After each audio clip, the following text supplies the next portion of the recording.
Might be saying turn video off.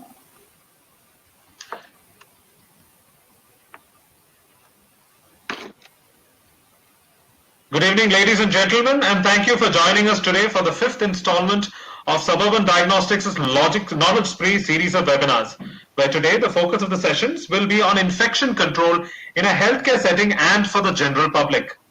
My name is Dr. Vineet Nair, and I will be your moderator for today's event. I would like to remind everyone that our webinars are intended to be as interactive as possible, and we encourage you to actively participate by submitting as many questions as you like at any time you want during the presentation. To submit your question, simply type the question into the chat box to your right and click send. We will have a consolidated Q&A session with both speakers towards the end of the presentation. If you have any trouble seeing or hearing the presentation, please use the chat box to let us know that you're experiencing a problem. Please note, with this webinar, we will be giving certificates of attendance.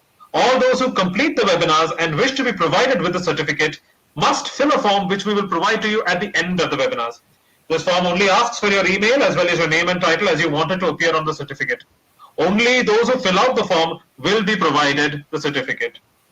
Please stay till the end of today's webinar. We will be announcing our next webinar, which will require input and unprecedented questions from the audience in advance. I would now like to introduce our first speaker, Dr. Kirti Sadnis. Dr. Kirti currently works as an infectious diseases consultant at Fortis Hospital, Mumbai. After obtaining a DND in general medicine from the National Board of Examinations in New Delhi, she went on to obtain a postdoctoral fellowship in infectious disease from the prestigious Christian Medical College in Vellore, and furthermore served as assistant professor in the same institution. Drawing upon her extensive knowledge and experience battling COVID-19, Dr. Kirti will now deliver her talk titled Survival of the Fittest, Post-Apocalypse Infection Control. Without further ado, let me hand over the reins of this webinar to Dr. Kirti. Over to you, Doctor. Thanks for the warm introduction, and I'm really thrilled to have so many people interested in infection control, because infection control is an integral part of infectious disease, and it's very important in this current era of COVID-19. So why I put this title is that will come to the next slide. So this is, apocalypse, and this is like a real, in our generation era, I don't think so anybody would have witnessed this kind of epidemic or a pandemic. So this is like a real apocalypse, and who emerges out of this is the survival of the fittest. To remain uninfected and to give a same care to the patient and take care of the family back home is a real challenge. So how to decode that, we will see through next 20 minutes, because we have kept a time lot for questions and answers. So this is just a gist what normally we should do. Detailed discussions on this are anyway available on the net. So these are my disclosures. This COVID-19 is a unique situation. This is pertaining to a incidence-based designing of your problem. So this is pertaining to the Mumbai, because Mumbai, Gujarat, Delhi are the epicenters of COVID-19 in India.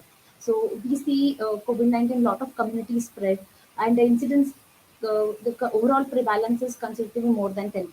So the strategies might not be what I'm going to talk, might not be 100% applicable to other places in the country, but I'm talking about the considerable maximum prevalence of the disease. So also the few things like the availability of testing or availability of other segregation areas, available of the support staff is also considered to be very important in designing as an infection control officer your response for COVID-19. I have also given a special attention to a normal standalone clinic, what to do as an infection control. We will see it when the slides come. This information, the last line is very important. This information is very fluid. We have come from March 23rd till 30th May, from doing two testing to say the patient is completely non-infectious, to sending patients who are stable without testing to home and quarantining them for 17 days. So this is a drastic change. So the information keeps on changing. There are very good sources available to update ourselves. But this is which I have prepared is a gist for next 6 months as an infection control until this entire peak of the illness comes down. So here we go. I don't have any conflict of interest to display. So this will be the outline. I'm a hardcore clinician. The cases are the trigger for my any. Even if I read, if I chat, if I see patient related. That's a trigger. So my all discussion is going to be patient based. What are the patient cases we will see? How we segregate the patient. Suppose a patient lands up in your ER or lands up in your OPD. What to do? Uh, if you're a surgeon, anesthetist, uh, uh, what to do about a preoperative evaluation. If you're a nephrologist, if you're an oncologist, if you're a physician, what to do about screening of your special population. Uh, if you're a medical administrator, how you will handle a healthcare exposure, or how will you handle a nursing staff with an exposure. We will discuss on this. And if you're a standalone clinic, how to start your clinic, because if you're worried about your exposure, or if you're worried about your staff exposure in your clinic, what to do. So this is for my first case. This is a 60-year-old female, came with a breathing difficulty, fever, the last 4 days. This is the X-ray on the right hand side. This is a CT, which we got it done once she got admitted. Saturation at room air was 92 with 3 liters of oxygen. She was maintaining 100%. She was febrile, hemodynamically stable. Outside COVID PCR was done, which was negative, a single nasopharyngeal swab. Her labs was 4,500 counts with a neutrophil slight shift 81, hemoglobin of 12.7, platelets normal. All other parameters for any other infections like dengue, pneumonia, sputum was normal. This was a X-ray. So if we are practicing in Mumbai, yes, we have to consider COVID-19 as a major possibility. So what to do? Where to admit a patient? So this is a very common scenario because that's why I said where you practice is very important. The incidence, the basic prevalence and incidence of the disease is very important because this is from Mumbai. We consider this as a highly suspect case of acute respiratory illness, SARI. So we admit these patients. What we did when we designed for this pandemic, we designed our hospital into two separate areas, a COVID area and a non-COVID area. There has to be a meticulous screening. We have our screening staff at the entry of the hospital. Any patients with a history of fever, it's segregated separately with a separate. It is very easy to segregate and ask them to go on one side, but they don't follow what that needs to be followed. So what we do is we color code them. It's very easy for a large hospitals to color code them, put a sticker saying safe to enter or needs to go to fever clinic, a red sticker and a green sticker. It's easy to identify. And even the security staff also has been trained to segregate and identify the patients like that. So this is for a bigger nursing homes or bigger hospitals. So these patients we admitted in a special suspect unit because one swab was negative, even though her other CT scan was suggested. So we don't admit a patient in our general ICU without a definite diagnosis of non-COVID. So how will we diagnose? This might be little tricky, might be dependent upon how much resources we have. The diagnosis can be done on a swab, but we will discuss next few slides how the swab is effective. Its sensitivity is not very great. So the screening of these patients who are getting admitted has to be based on one is swab, second is X-ray, and third is the CT. So the CT sensitivity comes down drastically if they are done in asymptomatic patients. So symptomatic patients, CT is very helpful. So, based on these three screening tools, we decide the patients who are coming to ER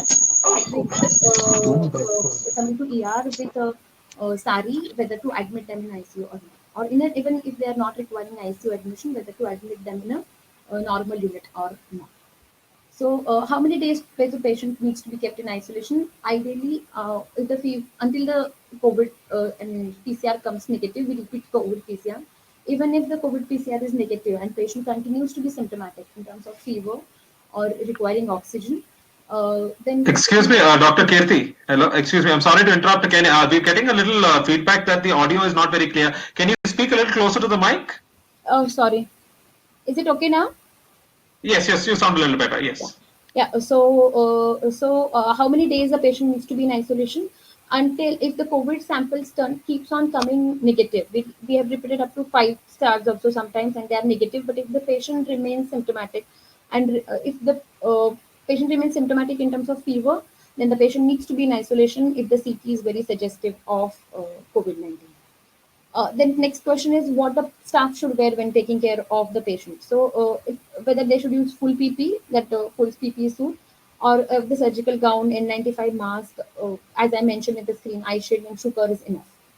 So this is a very common area of debate, and it requires a good uh, clinician or a physician which has a rapport with the staff to design and tell the staff that even if you wear a triple ply mask in a non-aerosol generating procedure, you are well protected. Actually, the basic protection starts when the patient wears the mask. It's not like there are no aerosol generating procedures, and if you maintain good hand hygiene, gloves, and a face shield, the protection with for a non-aerosol generating procedures with a normal triple ply mask is also adequate. But this patient was in ICU, where other patients whether she might have required an aerosol genetic process like taking swabs. So her staff who were taking care, she might cough, and she was not very mobile by herself. So patient might staff might give her a care. So they were wearing a 95 mask. But other than aerosol generating procedures like bronchoscopy, endoscopy, we don't need an N95 mask. That's very important. And the assurance has to be given by a physician or a treating consultant to the other surrounding staff. So in this, the staff was wearing a surgical gown. It was not our staff don't wear a full PPE unless there is a definite COVID area. The next slide. What can the relatives be allowed with the patient? No, strictly we don't allow our relatives of the patient with patients when there is suspect or COVID positive. Next question comes about the exposure of the staff. Three nurses were wearing, as I have said, surgical gown, N95 mask, eye shield, and a shoe current gloves. One consultant went in for 5 minutes, was wearing a surgical gown, normal mask, and shoe cover. Housekeeping staff also wearing was the same, and patient was wearing mask for the all time. So this comes when there is exposure. Patient comes COVID negative. 2 days later, test comes COVID positive. So what should be done? So we have to risk stratify the exposure. How will we risk stratify? There are definite tools given by CDC and WHO. This is a CDC tool in which the risk stratification is given by high risk, medium risk, and low risk. So high risk is without wearing a mask. So as soon as all patients who are coming to the hospital, the strategy is going to be there for next 6 months. Patient comes for whatever reason in the hospital have to wear a mask because that reduces the risk ultimately to low risk or a medium risk. So few nursing staffs in the case which I discussed was a low risk, few were high risk. So medium risk and low risk, because that will decide the further stage which I'm coming to, is whether to quarantine them or given them prophylaxis. So depending upon each situation, you have to risk stratify. High risk will need to be quarantined for 14 days. Low and medium risk needs to be quarantined for 5 to 7 days. So this situation is again fluid. If you are practicing in Mumbai, we need to quarantine because we need a work staff. You can't have, there will be so many exposures. You can't quarantine half of your staff just for the exposure with the patient. So we generally quarantine the staff for 7 days. After 7 days, they come for the work with the regular monitoring of their temperature. If they any become, we don't test them after 7 days. We test them only if they become symptomatic. Again, one advice whether HCQ prophylaxis is required. I personally don't advise a blanket HCQ prophylaxis. The ICMR guidelines are there for that, but there are side effects which needs to be monitored. So the supporting data for that, if you see the trials, is not very great, and the side effects are also there. So if the patient, if the nursing staff or a support staff asks me for a prophylaxis, I explain them this side effects and give them the choice. The next part is of infection control is preoperative evaluation. Again, a 52-year-old man who is diabetic require other all evaluation is normal. Pre-anesthetic checkup is normal. Should we do a COVID-19 test or not? There is a lot of debate. There are a lot of guidelines on this. Uh, again, the whether to do or not is not a direct black and white. The area it has to be the call has to be taken according where you practice, what is your baseline prevalence, what is the patient, why that's so. We will come through the few slides which I'm going to describe. The sensitivity of testing is very important. As we know, the sensitivity of the nasopharyngeal swab is only 71% with the best of situations, even if the symptomatic individuals. So for the asymptomatic, the sensitivity drops significantly low. Negative test does not rule out the infection. This is from the recent Lancet COVID Surgical Collaborative, where they studied more than 1,000 patients, in which the prevalence was high. This was from different centers, 24 to 34 centers across Europe. The conclusion from this COVID surgical collaborative was the disease associated 30-day mortality if the patient is asymptomatic or symptomatic COVID positive and undergoes any surgery, majority of the major surgery, the pulmonary, they have 23% higher chance of pulmonary complication. Mortality 30-day was higher 20%. This was more so pronounced in patients who have aged more than 70. Similar conclusions, but a smaller study was 34 patients retrospective from Wuhan, which was the earlier studies which we had.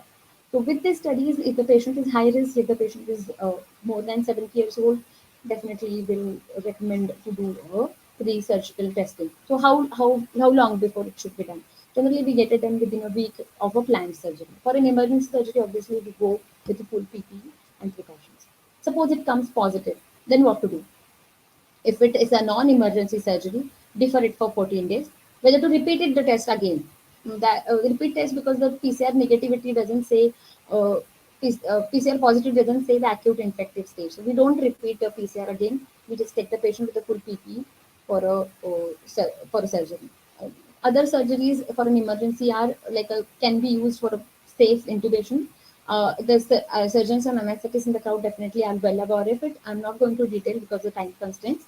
Are things which can be used is a video laryngoscope or like a protective intubation with an aerosol box.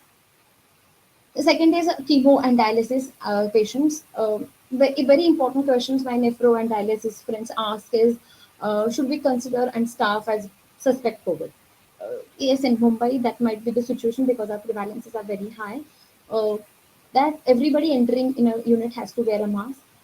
We generally give a questionnaire. All patients who are having prior appointments are being telephonically asked every before appointment that whether they have any cough, any close relative having any close positive contact. Hand hygiene is very important to prevent this intermixing and the spread of the COVID within the unit because it's very important. Many of the dialysis unit initial part of the COVID were shut in Mumbai because of this cross spread in the dialysis unit. So hand hygiene and glove changing in between the patients is very important. Using of this hand rub if the hand hygiene is hand wash actually is very important, very easy and best. But if it is not available, yes, surgical hand rubs can be used. So this, I think, the important part of this is asking asking of the patients like whether they have pre-screening of the patients for the cough fever is very important because then if the patient has cough or fever, we have a very low threshold for suspecting COVID. Immediately the swab is sent. If we can postpone the dialysis, we postpone the dialysis session by one, and when the report comes positive, negative, we segregate them accordingly. So this is very important in dialysis unit. Now, the most awaited part of it is what is the new normal, the OPD, how to start OPDs, whether we can start OPDs normally. So basically, we have to understand whenever we are starting the OPD as a standalone clinic or even in a multi-specialty hospital, is the COVID is there to stay, at least for next few months. So whatever arrangements we are doing, many of us, you would have seen a fancy videos of putting a screen, having a conversation room, a telephonic conversation. But this things has to be sustainable and cost effective for next 6 months at least, for next few months at least. So I think it's very important that we should have a concept of a fever clinic. Patients coming with fever has to be seen at a separate time. If we can get a prior appointment, patients are coming with prior appointment, or set up a separate fever clinic where one RMO or register RMO or your assistant will sit and segregate and then send the patients to you. So directly the patient's coughing and fever will not sit in your clinic and will not come to us. Better to keep a list of patients when the receptionist can call them and ask for the fever. Any suspicion of acute respiratory illness, the patient can be called earlier or later at the end of the clinic. Also important, this is engineering controls. I have put it in OPD, but engineer controls in overall hospitals are very important. Entry points need to be separate for a fever clinic and a non-fever clinic. The airflow, suppose if you have a fan or an AC, the airflow has to be from a doctor to patient, not from the patient to the doctor.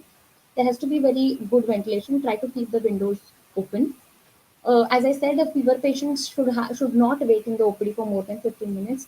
How to channelize, how to send them earlier, that has to be well thought and designed. Either call them first or call them last. when you design the consultation, you might need to remodel the consultation as the consultation space might be small. There has to be at least basic 2 meter distance between you and the patient always. Whenever patient enters in your clinic, make sure the patient is wearing mask throughout entry in the clinic. That's very important.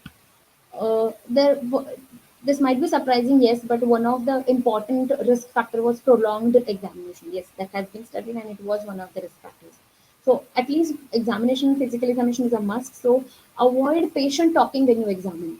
Whatever discussion of the clinical findings has to be done before when the patient talks. When you are examining the patient physically, avoid ask the patient better not to talk, because that will generate more aerosols and you will be closer to the patient, less than 1 meter distance.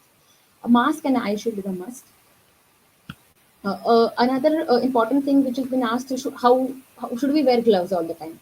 Actually, gloves and hand washing have similar results. So if you wear gloves, they have to be changed between each patient. Rather than if you don't wear the gloves and wash hands frequently between each patient, that is easy. And make sure you're not touching your face and eyes when you are there.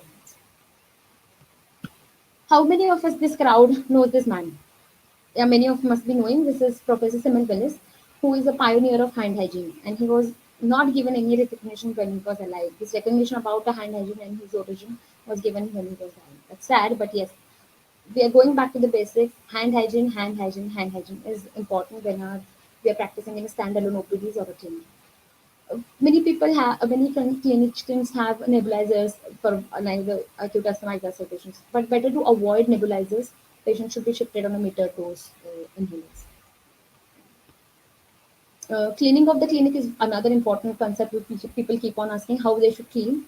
A quaternary ammonium compound or a hypochlorite solution must be used after each shift. All the surfaces should be cleaned before each starting of the clinic and at the end of the clinic with hypochlorite solution. Or any suspect patient comes, that area has to be thoroughly cleaned. The staff has to be trained beforehand for that. So this is a brief. I think more questions and answers will be welcome. Because of time constraints, this is my last slide. We will discuss more when the question answer session will come. Over to you, Dr. Vinay. Thank you, Dr. Kirti, for that crisp presentation. Let me remind the audience that we'll be answering all your questions for both sessions together at the end. For those attendees who came in late, let me reiterate that with this webinar, we will be giving a certificate of attendance. All those who complete the webinar and wish to be provided the certificate must fill out a form which we will provide to you at the end of the webinars. This form only asks for your email as well as your name and title as you want it to appear on the certificate. Only those who fill out the forms will be provided the certificate. Let me now introduce our second speaker, Dr. Shweta Nayak. She is the HOD of Microbiology at Suburban Diagnostics. Having obtained her MD in Microbiology from Seth GS Medical College and KEM Hospital, and her DMD in Microbiology from the National Board of Examinations in New Delhi, she has previously served as head of laboratory at Jeevan Samhita Hospital and Clinics Laboratory. She'll now expound a little bit on both hospital and general population and what advice you have to give to people who are asking about infection control. Over to you, Dr. Shweta.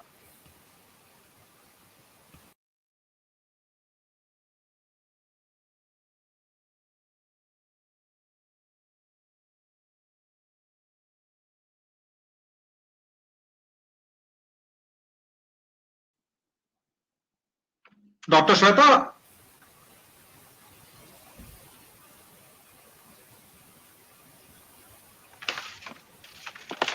hello, Dr. Shweta, can you hear me?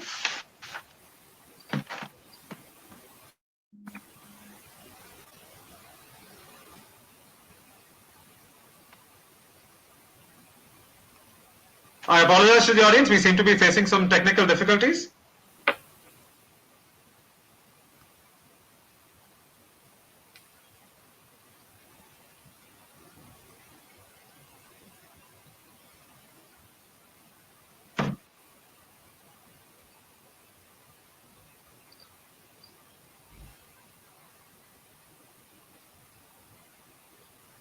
Please bear with us. We are facing some technical difficulties.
Hello, we are facing some technical difficulties. While we are waiting for Dr. Shweta, Dr. Kirti, would you mind? We'll be answering some of the questions that have been Yeah, put yeah, forward to you.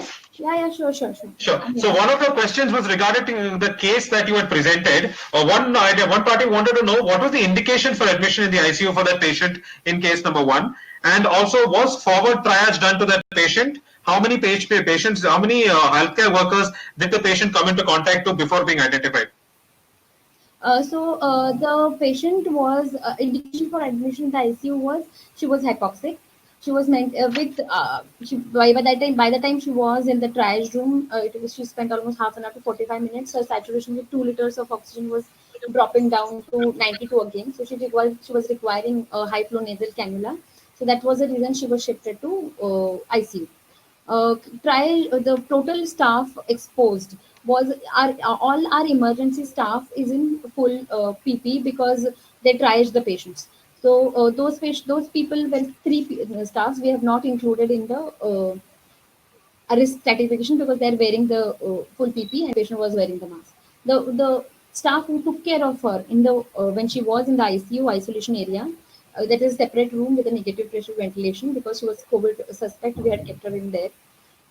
So those three staffs, two healthcare workers, and one doctor who went and examined.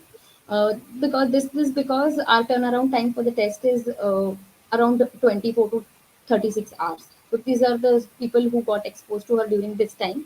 Generally, we try to avoid when the COVID suspect area, we avoid to send many housekeepings or we don't do any procedures unless emergency like an ultrasound. So this was a list of the staff which I put it in the system in my presentation slide for exposure. One more question before we move to Dr. Shweta's presentation is, what is the risk for doctors operating on a COVID-19 positive case? That's a very common question asked.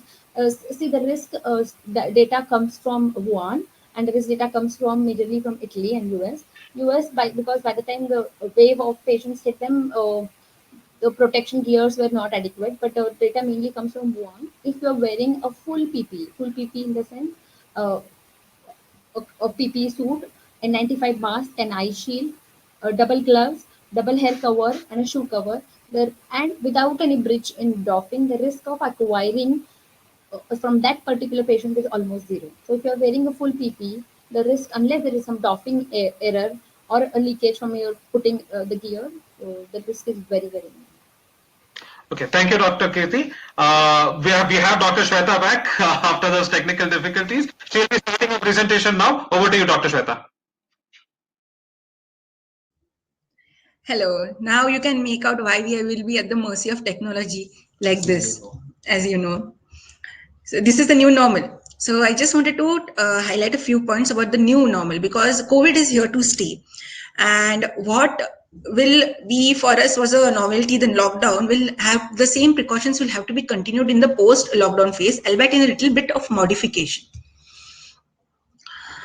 So let me just skim on a few points that Dr. Sabnis has just covered for the doctors. Basically, you have to minimize your chances of exposure. You have to ensure your patients are going to wear masks, have triage come on an appointment basis so you don't have any crowding of patients in your OPDs. You have to minimize visitors if you have any admitted patients. If you can opt for virtual consulting, it will be excellent. You can install a physical barrier, say at the reception. So some amount of physical barrier, such as glass windows, will help. And a daily history has to be taken for COVID-19 symptoms for all patients, even the ones which are admitted, because you can have a patient who's coming for a non-COVID associated illness and then ends up getting COVID in the next few days.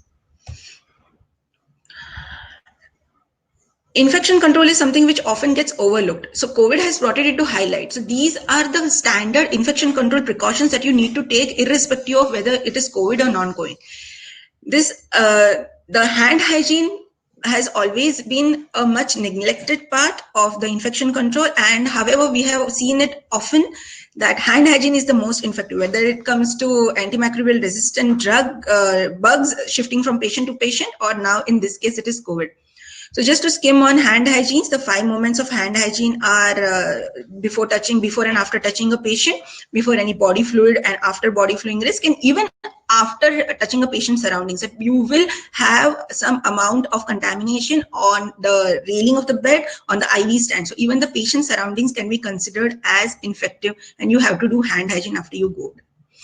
The 7 steps, as I'm sure everyone knows. Respiratory hygiene has now been highlighted because this is something that you need to train even your staff as well as the patients who are walking into the hospitals as well as the visitors. They have to follow strict respiratory hygiene, and these signboards can be of help when you're putting. PPE, as Dr. Kirti has explained in quite some detail about the use of face mask over the N95 and what defines a complete PPE. So this is a complete PPE set, starts with a gown, apron, gloves, head cover, shoe cover. Safe injection practices. So this is also a standard infection control protocol in which you have to maintain hand hygiene, make sure of whatever you are injecting. So, and obviously the appropriate waste management for the same. Now coming to the environmental cleaning. So when you're dealing with a patient who is COVID positive, you have to make sure there is effective housekeeping. So there will be a minimal hand contact and a high touch surfaces. So the high touch housekeeping surfaces, whether it is your OPD or your IPD, it has to be cleaned and disinfected more frequently. The most effective disinfectants are sodium hypochlorite, but sodium hypochlorite causes corrosion in metallic surfaces, and in any metallic or even any electronic surface, you should opt for at least 70% of isopropyl alcohol as a disinfectant.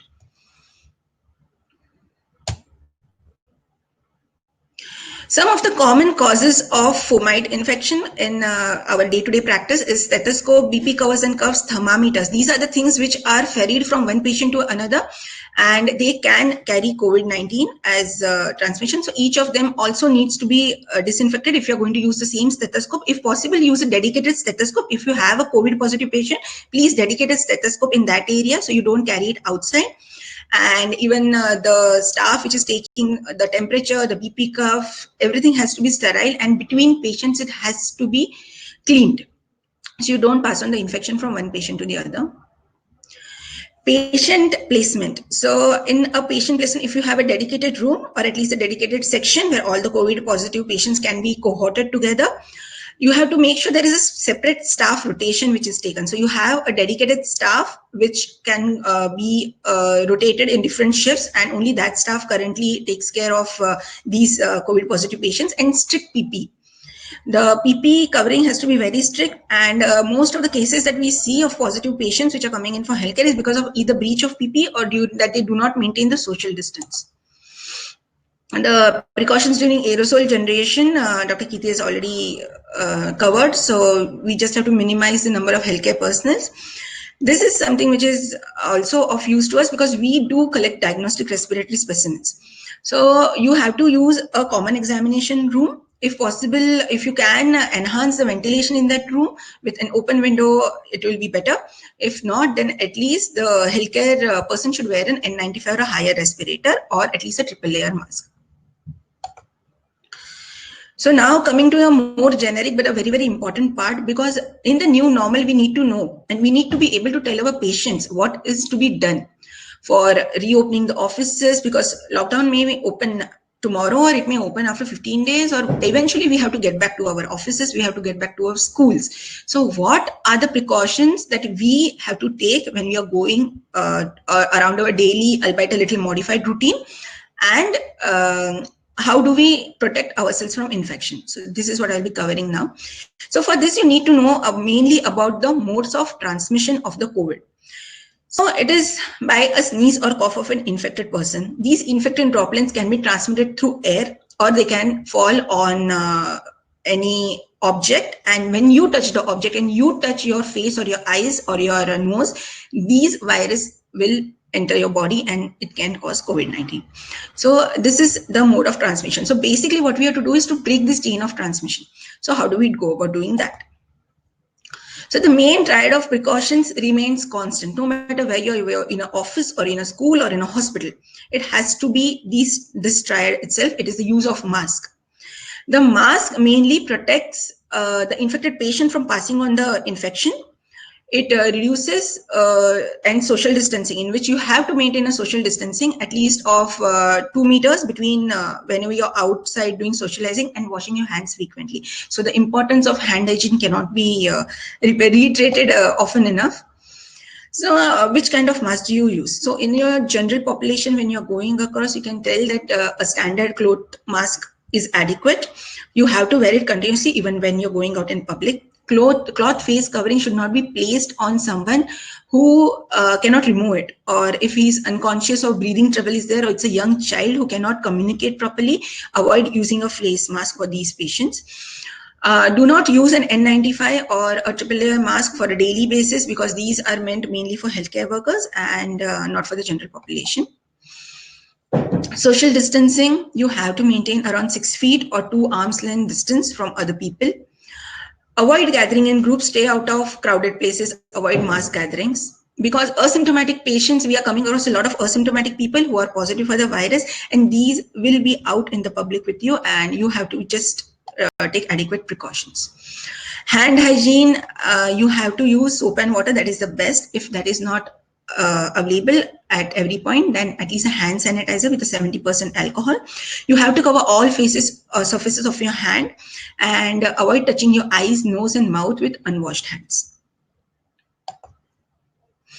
So coming to what are the new norms for workplaces. Now workplaces have to be reimagined. There have to be new policies in which we have to segregate the flexible working hours, so that the entire office population does not come. So you can have either alternate shifts, or you can have a flexible work hours, or you have some people coming in for an early shift, some people coming in for a late shift. Face-to-face meetings can be changed with virtual communication, much like this webinar that we are going through.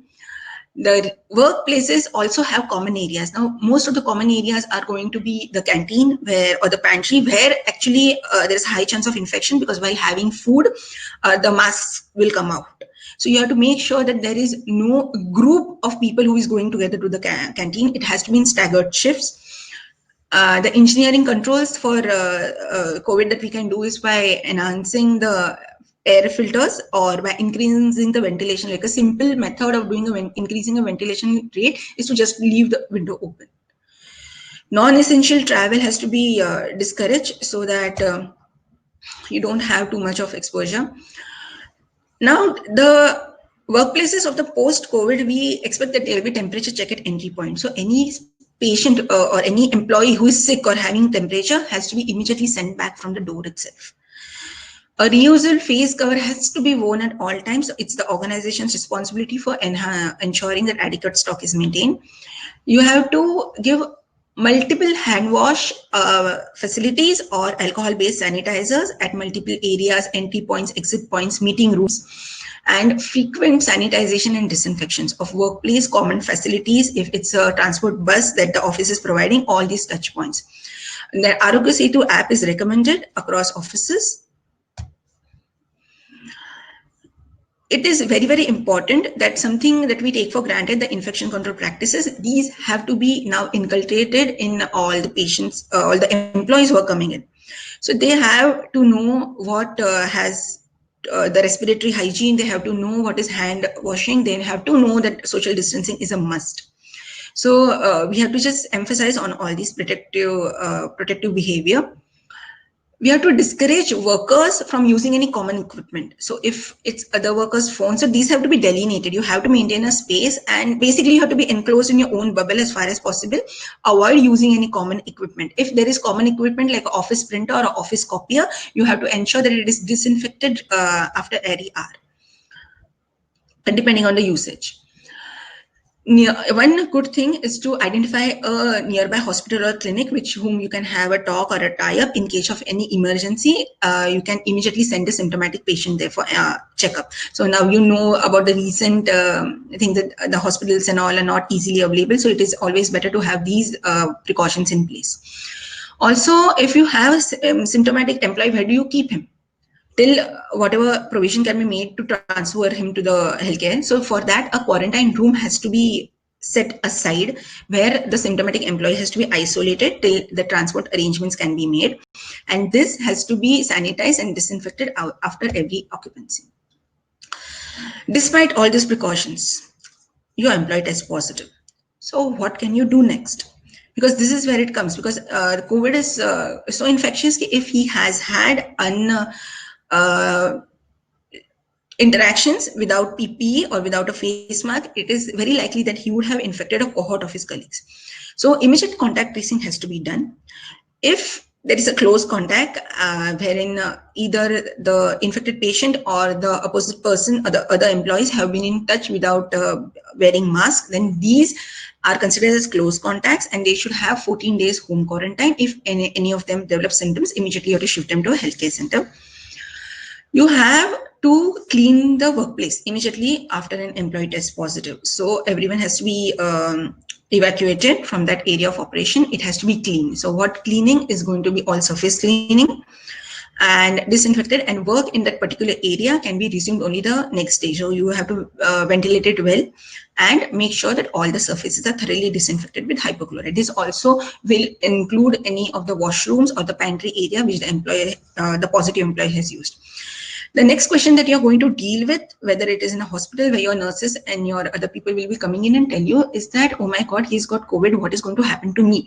So you will have a high level of employee anxiety. So you need to be ready with the further steps so that you can reassure them and tell them that it is something that we will deal with together. The organization is with you, and there shouldn't be any social stigma associated with the COVID-19 wherein we isolate the patients. So disinfection of office spaces, because you will be having a different population coming in and you do not know which of them can be asymptomatic carriers. So they have to be cleaned daily. None of the disinfectants work really well if you have a dirty surface. So the dirty surfaces always have to be cleaned with soap and water and then disinfected. Make sure that the cleaners also know how to dilute the disinfectants, use them effectively, and also that the cleaners also use a full PPE that they themselves are not exposed and get infected. Some of these things will be overlapping with the precautions we need for school, because this will be an often question that once school restarts, all of us will be facing, doctor, should I be sending my child to school? Is it worth the risk? So even the children now have to be trained for regular hand washing, positive hygiene behavior, and we have to make sure that they know that if I'm sending my child to school, does he know the steps of hand hygiene and where all to use it? The school buildings, classrooms obviously have to be sanitized every single day. Wherever we can, we have to open windows, increase the airflow, or put the ACs on open ventilation. And in schools where you have a food area where the food is prepared and served by the school itself, you have to make sure that it is safe. The handlers are often screened for any temperature or any other symptoms of COVID.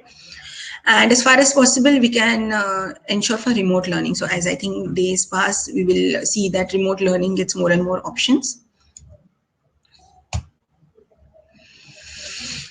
Other points that we can do in school is visual marking. So we have to make sure that the desks, either alternate desks are used or the spacing between the desk is increased so that there is a mandated physical distance which is maintained. Assembly, large group activities have to be discouraged. Staggered lunch breaks are going to be the need of the hour. Even in the school buses, we have to ensure that different, whether they can have half day, like, half the children coming first half the children can come in second half. So you can have multiple bus trips so that together you don't have a big crowd in the same. Again, these children are going to find this new. The younger children will be stressed out. They are all scared of COVID. They see the parents are scared of COVID. So you need to have counseling and you need to reassure the children that it is not something very scary, something that we can avoid. And also emphasize on the fact that hand hygiene and wearing a mask at all times is mandatory. Also in schools, we can monitor attendance. Again, like I said, COVID is something which is very infectious. If you are exposing a cohort, all of them will turn out to be positive or ill around the same time. So if you monitor attendance, you can make out if the bigger group is absent at the same time because of respiratory illness, then you can probably suspect that they have been exposed to COVID. Now coming to the next, which is public transport, air travel, which has recently started, and we have come across many cases already of COVID positive patients who have been traveling through air. Now, once you are in the air, there is a problem that the air is recirculated, and if you have a positive patient, you will end up breathing somehow or the other the same air, which is why it is now mandatory as per the Government of India to have thermal screening. They have to wear a mask. Social distancing has to be maintained throughout, even during the flight, so you do not have people sitting adjacent to each other, and an Arogya Setu app is mandatory for boarding. The travelers have to give a mandatory 14-day quarantine undertaking, so that once they are reaching the place of destination, they have to stay isolated in home quarantine for at least 14 days. Obviously, because of all these additional precautions which are taking there, you have to report earlier to the airport. There is now also a floor marking at security and baggage drops, so that mandates that there will not be a queue which is next to each other. The people will be standing in at a distance. Also, physical barriers have been erected between the security personnel who are going to check all your boarding pass and everything. So that also will help in reducing. So air travel we can still control, but how about local trains? They will start, the metro will start. So what do we do? At these places, you have to wear a mask at all costs. You have to do a social distancing. So there will be alternate seats which are allocated, and you have to use a sanitizer. So whenever you climb in or climb out of the metro and all, make sure that you use an alcohol-based sanitizer. And also the government has said that they will be sanitizing all the railway stations, bus terminals more frequently, so as to avoid the fomite infection. Now coming to the private transport. So how do you disinfect your car? So, and why should you do it? So disinfecting your car is something that you may or may not like to do. You can decide the frequency of how often you're going to do it. Basically, just to skim through the hard or the porous surfaces can be wiped down with 70% alcohol. Hypochlorite is not recommended in cars, but it will just erode some of the lining of your car. For the soft or porous surfaces, you can remove, if it is visibly dirty, then you can just remove the contamination, and appropriate cleaners will be as per the manufacturer's instructions. The next question that will often crop up is for home care of COVID positive patients. Like, what are the precautions that you have to take? For example, you advise someone as home quarantine and COVID positive. So in that case, the caregivers will have a lot of questions. So for these caregivers, you have to tell them that they have to mandatorily use a medical mask, often do hand hygiene, keep the patient isolated, preferably have a separate bathroom for that patient, and use dedicated cups, wash utensils, which can be either washed in soap and water or with maybe warm or hot water if required. And also, the laundry has to be cleaned. For a COVID patient, then you can use soap, water, disinfectant to soak the laundry before washing. Coming to the use of gloves. So are use of gloves recommended? Do you think wearing gloves and going out in public will be effective? Well, frankly speaking, no, because the COVID virus will just be there on your gloves, and you will end up touching your face or your nose, and you will end up transferring the virus anyways. So more than using gloves while using public transport, then it is more effective to use hand hygiene, hand sanitizing. It will be more effective than the use of gloves when you're going to be outside in the public areas. Disinfecting your home. So the hard surfaces can be cleaned. Like I said, no disinfectant works unless the surface is clean of all proteinaceous matter. So you have to clean all the surfaces by soap and water, and then you can use a disinfectant, sodium hypochlorite on non-metallic surfaces, and or 70% alcohol. So this also includes your much beloved the iPads and your computers and your phones, but they have to be cleaned with an alcohol-based wipe. And for the softer surfaces like the sofa or the beddings, they can be either laundered or they can be vacuum cleaned. Coming to another question, food safety. Will your fruit and vegetable carry coronavirus inside your house? You have to wash anything that you come getting from outside, which is edible object like your fruits, your vegetables, all of them have to be washed. You can wash your hands with soap and water, and then wash everything thoroughly with clean water and let them dry, preferably in the sunlight. So that will, in fact, as of now, there have been no cases noted of anyone contracting coronavirus either through raw food, handling food, or even while handling packaged food. So as of now, there has been no cases deciding that. While grocery shopping, again, you will have to maintain a 1 meter distance from others, and you have to avoid touching your eyes, mouth, and nose. If possible, if you're using a supermarket, you have to make sure that there is no crowd inside the supermarket, and also sanitize the handles of the shopping trolley or baskets that you're going to handle, and you're going to pick up all these things. And once home, wash your hands thoroughly, store the products, if possible, wipe them down, and you can just go ahead with that. Again, coming down to coins and banknotes, respiratory droplets from an infected person can contaminate and persist on surfaces.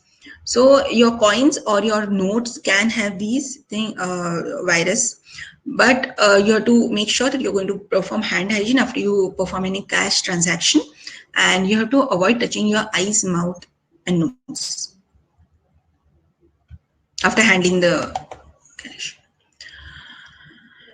Now coming to something I think all the male members are all waiting for, the hairdressers or the barber shops. So these I think will be opened pretty soon in the lockdown. However, because the hairdresser will come very close to you, your 1 meter distance is not going to be maintained.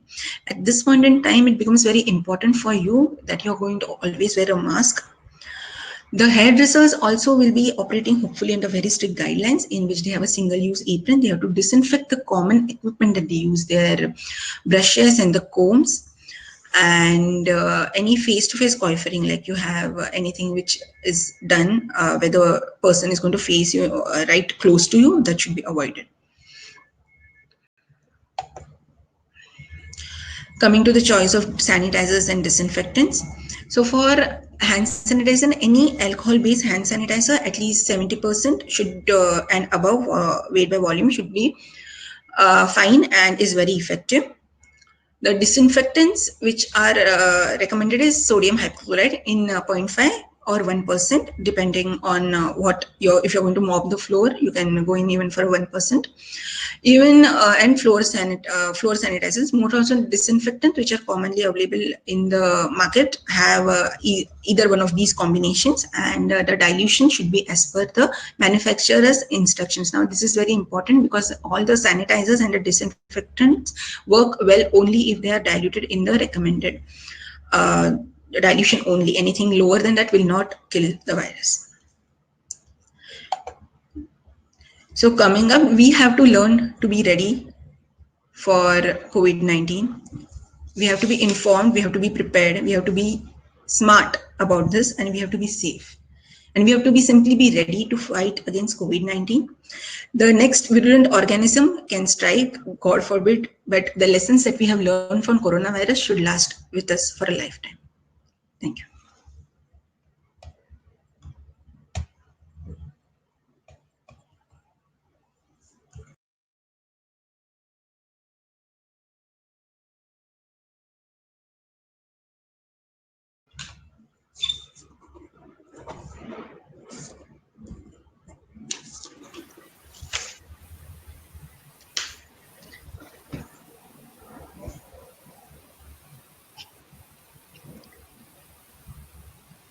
I'll be happy to take questions if anyone has any queries.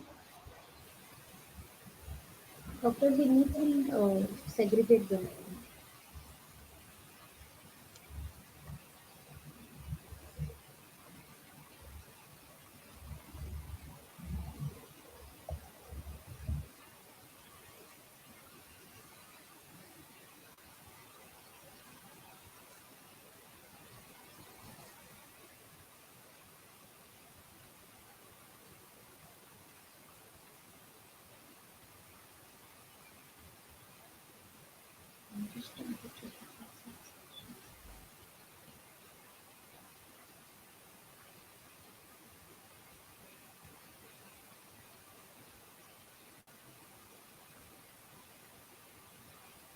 Somebody is asking about the use of stethoscope while examining.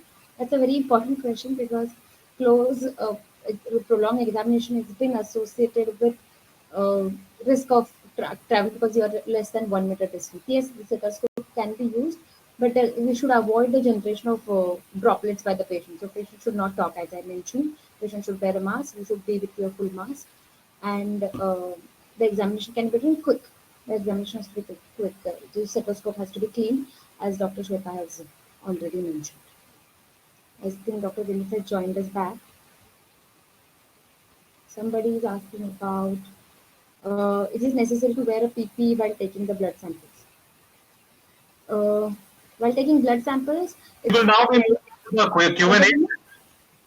I hope everyone has seen that there is a link that has been pasted for you to give your information for the certificate. So, Dr. Shweta and Dr. Kirti, I'll be asking the questions that the attendees have been putting in during the course of this presentation. So, one of the most common questions that has been put to it, Dr. Kirti, you may be able to answer this, is what is the role of antibody testing in infection control, especially among healthcare workers? That's a very good question because that's something new which is coming up. So the antibody testing, what it will tell you is the IgM. It's like serological test which is going to detect the precipitating antibodies. So we are going to get what is IgM positivity.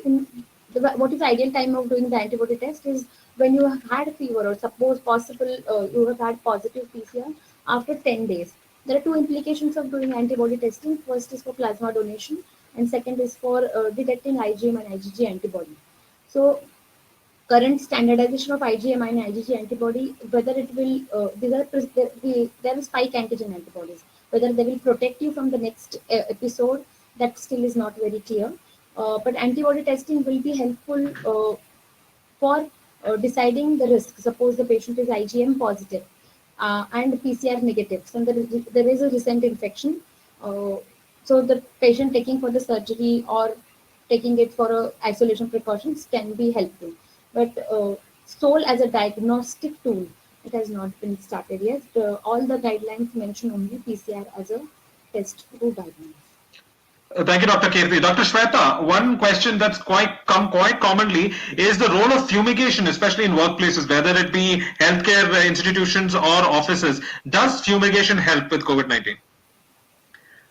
Fumigation is being done often, but how effective it is, really there is nothing per se. What you need is a well ventilation. The ventilation has to be enhanced and all the surface areas have to be cleaned. Even if you cannot fumigate it on a daily basis, then maybe you can target for a weekly basis.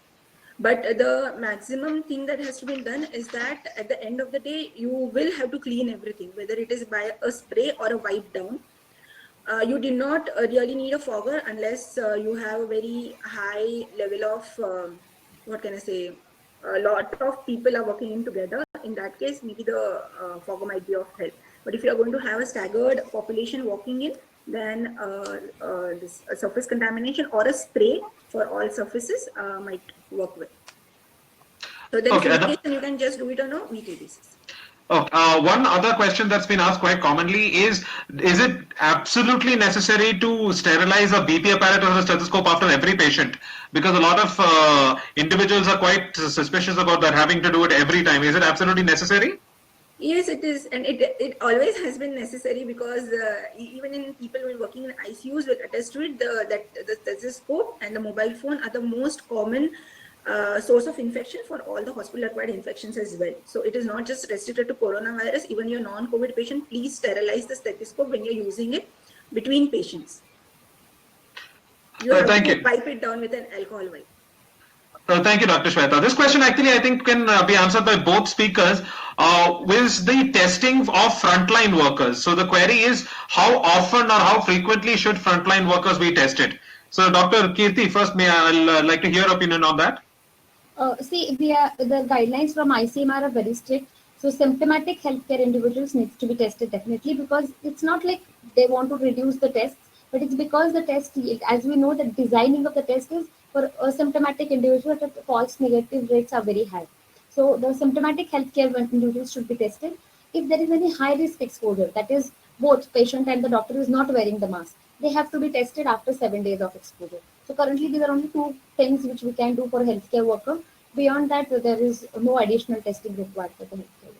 Even the people who are working in dedicated COVID centers, when they come out of that, there was a cycle which they were doing the testing. But recent guidelines, that testing is also been deferred. Dr. Shweta? I think Dr. Kirti has covered all the points because it is recommended only for symptomatic healthcare workers. Other workers need not be tested. What about individuals involved in COVID testing and laboratory COVID sample collections and all? Do they require any more precautions or any particular testing schedule? No. Testing schedule per se is not recommended. Only symptomatic healthcare workers are as per the government advice. Only thing, again, as Dr. Kirti has said, any positive patient has come, any one employee has come positive, in that case, your high risk contacts, the one who have interacted with them, like I said, the pantries are and the washrooms are a common point. And in case there has been any interaction, in these cases, you can home quarantine them, and then you can go in for testing for on the 7th day. Dr. Shweta, one question for you is, how good is the ultraviolet, especially the C band of radiation, the ultraviolet C, how good is it? Is it effective in COVID-19 sterilization or disinfection?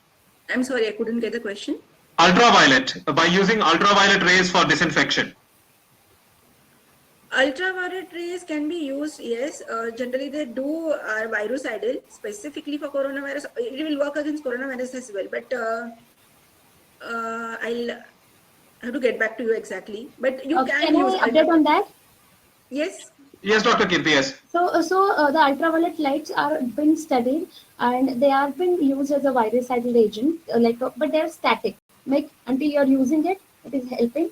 They can be used in a small things for like a sterilizing of N95 masks, specially designed ultraviolet chambers. But they can't be virucidal when the effect is gone. So they are also can be used for mycobacterial also. They're used for many other, but it's like a surface cleaning. When whatever surface is with UV light will be clean, but the next exposure it will be contaminated again. So it can be used for a small sterilization, like for not for a bigger rooms. It has to be designed specifically if you want to use for a bigger rooms. And it also has because it's ultraviolet, right? It has also carcinogenic potential. That also is that the height of the room and all has to be designed very carefully. Okay, I think we are out of time right now. Thank you for both. Thank you to both the speakers. As everyone must have heard, what's most important right now is that we all change our outfit. We have to adjust to the new normal, to the post-apocalyptic world that we are looking forward to right now. Before I sign off, let me announce that our next webinar on June 5th will be having a different format. We will be addressing a facet of this current situation, that is the psychological impact of COVID-19. Our speaker will be the pre-eminent Dr. Anjali Chhabria, one of India's top psychiatrists and psychotherapists. A great portion of our webinar will be answering questions and queries by the audience. For that purpose, from now till the midnight of June 2nd, we will be accepting questions that you may want to address to her. For this purpose, we have created a link which is now being shared to you on the chat box, but will also be emailed to you. Please ask away to your heart's content and join us on June the 5th for Dr. Anjali Chhabria's presentation. That's all the time we have now for now. I would like to thank the speakers for their phenomenal sessions and all the attendees for joining us today and for their interesting questions. We will email you a recording of this webinar within 24 to 48 hours. You will be able to watch the webinar at your convenience. Please feel free to forward the link to your colleagues who may have missed today's sessions. Till we meet again for another webinar on June 5th, everybody stay safe, stay home.